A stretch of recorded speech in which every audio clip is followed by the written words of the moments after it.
Bonjour à toutes et à tous. Dans cette vidéo, nous allons aborder le thème audit de certification, audit tierce partie, audit initial, audit de renouvellement.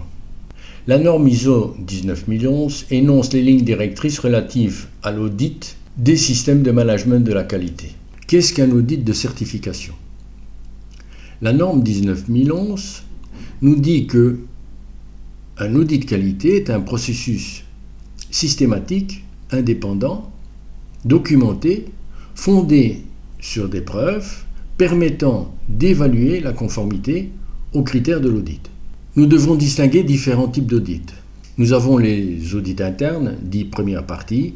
Nous avons les audits externes, l'audit seconde partie, réalisés par des auditeurs venant d'un client ou d'un fournisseur pour s'assurer de la conformité de l'organisation par rapport à leurs critères bien précis. Ensuite, nous avons les audits tierce partie. Ce sont des audits qui sont réalisés par un organisme externe pour vérifier la conformité de l'organisme à une norme bien particulière et qui peuvent donner lieu à une certification de conformité. Nous allons porter notre attention sur l'audit tierce partie. Nous avons mis en place un système, du moins nous avons implémenté un système de management et nous espérons qu'il soit conforme. Nous allons devoir maintenant faire le choix d'un organisme externe de certification. Le choix n'est pas anodin et va vous permettre, bien entendu, de le valoriser commercialement. Souvent, on nous pose la question de savoir combien de jours. En fait, la durée de l'audit est établie par par un organisme que je reprends, c'est International Accreditation Forum, l'IAF. Donc, en fait, vous pouvez également trouver ce document sur Internet. Et vous trouvez la fameuse table de durée en fonction du nombre de personnel de votre entreprise. Vous pouvez le trouver sur Internet. Et sur ce document qui est intitulé « Document d'exigence IAF, détermination du temps d'audit des systèmes de management de la qualité, des systèmes de management environnemental et des systèmes de management de la santé et de la sécurité au travail ». Alors, en page 20, vous allez trouver le tableau.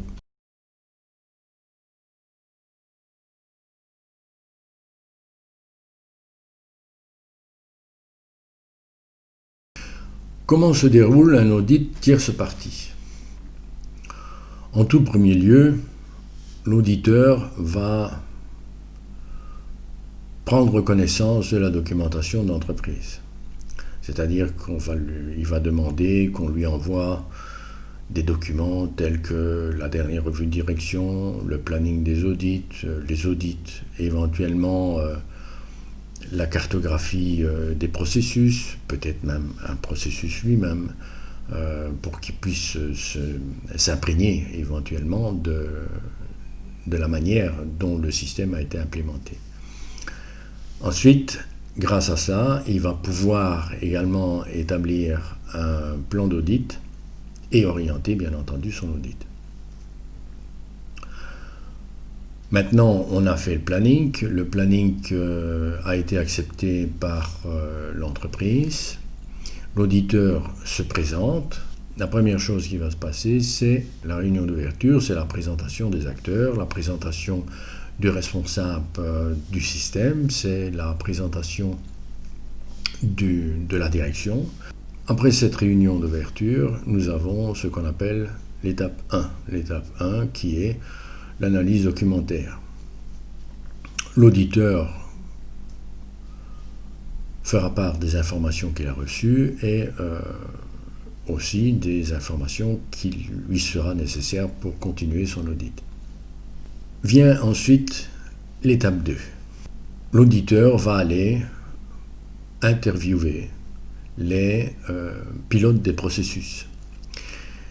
Il va vérifier l'implication de la direction, qui sont des points très importants dans la norme.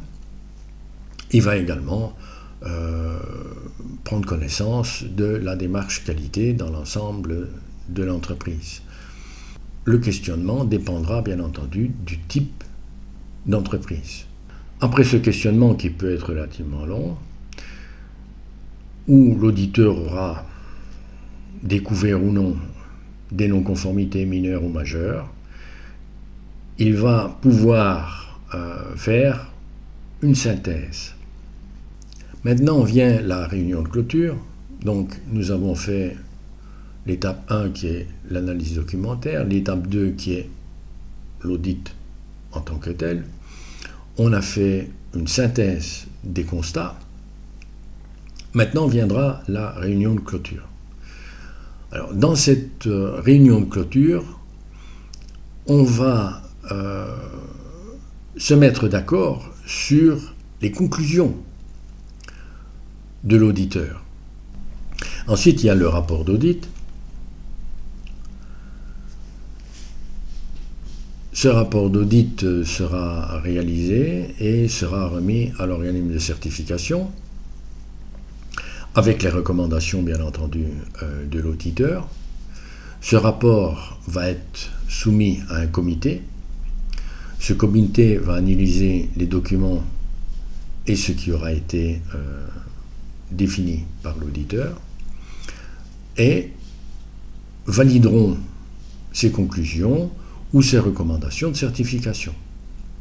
Une fois que le rapport aura été validé par le comité, alors à ce moment-là, l'ensemble sera soumis à l'organisme accrédité, comme le BELAC, le KEMA, le COFRAC, enfin bref, tous les organismes nationaux, avec un avis de recommandation de certification.